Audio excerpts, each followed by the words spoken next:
Hi guys, White Warlock here. This is gonna be the final video in the series on the spoilers, or at least the spoilers that have been released for now. Um, the previous videos were all on one separate color, and this is the last color, which is steel. So I'll discuss every card in detail, well, as much detail as possible at least, and yeah, talk about if they're any good for constructed or even a little bit for limited. So the first card is Stitch Underdog, which is a 1/4 that quests for 1, but it is 4 and it's uninkable, so that's bad. However, its ability says when you play this character, you may deal 2 damage to a chosen character. This effect is pretty good, but not on the body and the uninkability. Maybe in limited, it's pretty good, but I would not play it in constructed. All right, the next one is Simba, Lost Prince, which is a 2/4 that quests for 1, and it is a 3 inkable. And its ability says during your turn, whenever this character banishes another character in a challenge, you may draw a card. However, because it's a 2/4, it might never do that in constructed. But in limited, it's probably pretty good as a curve topper at least. But I would say it's probably playable in limited, but not in constructed. Then we have Rudy, which is just a normal goon. It's a 2/2 for 1 that quests one for 1. Does nothing. It's just there for shift targets if there's a shift target. Otherwise, you'd never play this. Right, then we go to some 7 dwarfs. So the first one is Sleepy. It's a 2 cost inkable 0/4 that quests for 1 and has bodyguard. This card is bad. It doesn't offer you anything. The bodyguard is okay, but it's like the 4 defense. And the fact that it has 0 attack just doesn't do anything. You only want to play this in the 7 dwarf deck if you have any way to boost its attack, right? So you have the second one, dwarf is Sneezy. It's a 4 cost inkable 3/4 that quests for 1. And its ability says when you play this character, chosen knight character gains challenger +2. Also, not a great effect. Like you have Crab, which is a 3 cost 3/3 that gives challenger +3 when you play it. For any character, so yeah, it's much worse than that, but obviously in the theme of 7 Dwarfs. And these 7 Dwarfs are all knights because they're Dreamborn. Yeah, I wouldn't play this card in Constructed, and in Limited I would only play it if you have enough knights. Then Dopey is a 3 cost inkable 2/2 that quests for 1, and it says whenever you play this character, if you have another nice character in play, you may deal 1 damage to chosen character or location. That's actually not that bad for a 3 cost in limited, but again, in constructed, it doesn't really do anything. Like basically all 7 dwarves do in limited, they're all not that great. Right, then we have a international card, an Italian card, an Armari, which is a 9 cost 5/5 that quests for 3. It's uninkable, but it has an ability that allows you to pay less ink for it to play it. It says for each opponent character banished in a challenge this turn, pay 2 ink less to play this card, and it does resist +3. So that is pretty nice. However, that discount is very unreliable, and a 9 uninkable is unplayable both in limited and constructed. Uh, unless it has an insane enter the enter play ability, and this card does not. So in limited it might be playable, but even then probably not, and in constructed it definitely isn't. So now we have a Snow White, and this is like the reason why you would play your 7 dwarfs. Because it's a 3/5 that quests for 3 for 5, but it's unfortunately uninkable, and it gets resist +1 for every other knight card you have in play. That is horrible. It's just not good. It has 3 attacks, so it just dies to Medusa. It has uninkable 5 cost. No, no, no, no, no, just no. Like there's like such a small upside on this one. I don't think it's any good. I would not play it. Like an inkability should be on cards that are very good and not on a card like this. Then we have a 6/6 for 1, 7 cost uninkable Kronk. It's a shift 5. Currently, there's not really that many good shift targets for Kronks. That's unfortunate. However, it says during your turn, whenever this character banishes another character in a challenge, you may pay a character with cost 5 or less for free from your hand, I'm assuming. Yeah. So that that ability is good, but I don't think the card itself is very nice.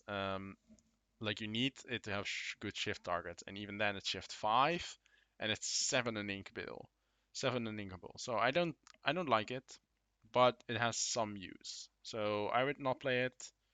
Um, it has some use, but I think it's not good enough in constructed.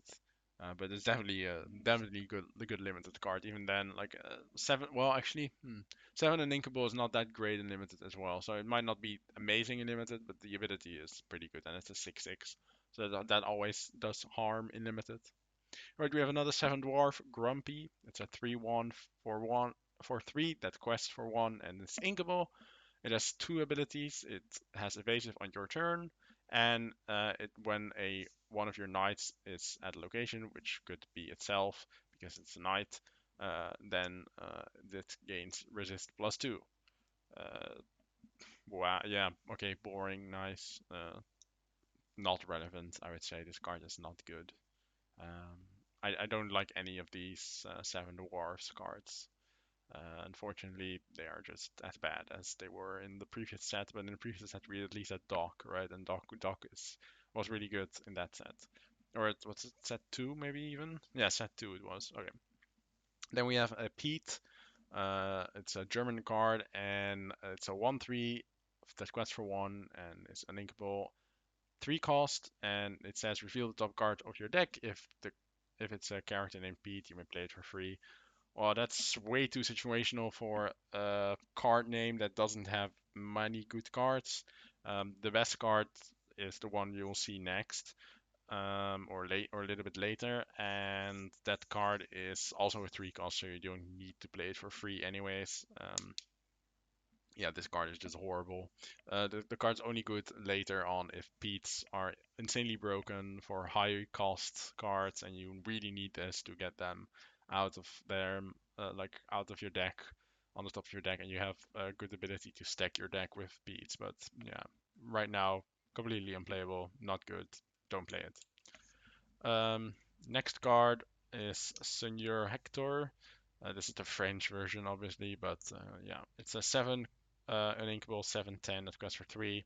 This is just, again, like a vanilla card that people might play in limited, but sometimes just won't. But this one is a little bit better than like the 9 cost Goofy, even though that was inkable, because 7 is more reachable, especially I think in this set, which is a little bit more high cost wise than the previous ones were. But yeah, 7/10 that quest for 3 is pretty good and limited, but obviously vanilla card in constructed is almost always completely useless. Um, let's get that out over here.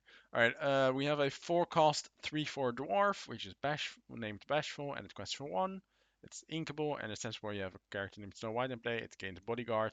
This is insanely bad for the reason that it doesn't, you can't play it exerted because it doesn't see that you have a Snow White before it enters play, and you can't exert it anymore when you enter it as bodyguard. So this is basically only a bodyguard when after you've played the Snow White, after you've played this card already, and that's just not good enough. So no thanks, just no thanks. All right, we have a 1 cost Happy, and this one I think is, yeah, this one is a pretty good 7 dwarf because it's a 2/1 for 1. That's quest for 1. It's inkable, and it says during your turn this character gains evasive, so it can kill evasive characters. Yeah, and that's where it's for. It can kill a Diablo, and that's pretty good on its own. The 1 defense could be very bad in the meta, and therefore the card could be unplayable, or it could be fine if the meta is not really that much relying on dealing 1 damage on normal characters, um, or like having 1/3 one drops like Olaf or Minnie Mouse in Red Purple. If people play that again, then Happy Knight obviously becomes Happy becomes much worse. But otherwise, it might be a good card. And might see play if evasives are a big deal and Happy can deal with them as long as the evasives have 2 defense or less, right? Then we have an inkable 1/3 Doc. It says whenever you play this card, you may discard your hand to draw 2 cards. No, just yeah. I mean, the idea is maybe it can be good in aggro decks where if it's your last card you play, you have 0 cards in hand, you just draw 2 cards for free because you can discard your hand, discard 0 cards, and then draw 2 cards. Maybe that's good enough. I don't like that's uninkable though. Like for a situational card, being uninkable, that's almost always quite bad. But it might have its uses in aggro decks, so it might see play. It might see play. Then we have another legendary, which is Arthur, King Victorious. It's a 7 uninkable, cost 3/6. That quests for 3, so that's pretty interesting. But it's a shift 5. So if you have a good shift target, then it might be good enough. Because its ability says whenever you play its character, chosen character gains Red Challenger +2 and resist +2 and can challenge ready characters this turn. So it allows you to kill annoying stuff like Cogsworth or well, the old Buggy, I guess, or maybe like Prince John, for example, and all the other cards your opponent doesn't want to exert that can't or that are harder to kill normally. I like it. The big problem is the ininkability and the absence of good shift targets for now. However, if one gets printed either this set or later, then it might see some play, especially in blue steel. In the mirror, you can use it to deal with Cogsworth quite well on basically every card you play before. So I think it might be good, but we'll see. And then the final character, and probably the best character of any card we've seen so far, except maybe Daisy, but I think it's still this one. It's Pete. It's a 3/3 for 3 that quests for 1, but its ability is why it's very good. It says when you play this character, opponents can't play actions until the start of your next turn, and that is completely insane. That is really good. Like no actions at all, no songs, no normal actions, no be prepared. This card is insane in aggro decks, and I would 100% play 4 off in basically every steel deck. And this might see a new deck being built around it, where you play this plus no Amethyst, and you just bounce your Pete a lot with Snake and Fox in order for them not to be able to play any characters, sorry, any actions, and yeah. So it could be insanely good, it could be just normal good, but I think it is, yeah, it is really good, and I would definitely play 4 of in basically every steel deck, unless the meta just doesn't play basic any actions. It's not only songs, it's just actions in general, and that's just way too good. Right, then we come to the actions. First we have a 5 ink tug of war action that says choose one. You either deal 1 damage to each opponent characters without evasive, or you deal 3 damage to each opposing character with evasive. So this is like a grab your sword, but not a song, and only on evasive characters. I would not play this for the without evasive characters. So you need to think if there's a meta where a lot of 1 or X3s evasives are, then you would want to play this card. Otherwise, it's a really bad card, and yeah, definitely don't play it in that card. It's also quite bad and limited, unfortunately, because there are not that many evasives, and the deal 1 damage to each opponent character without evasive is not good enough for a 5 ink action. All right, then we have 3 cards left.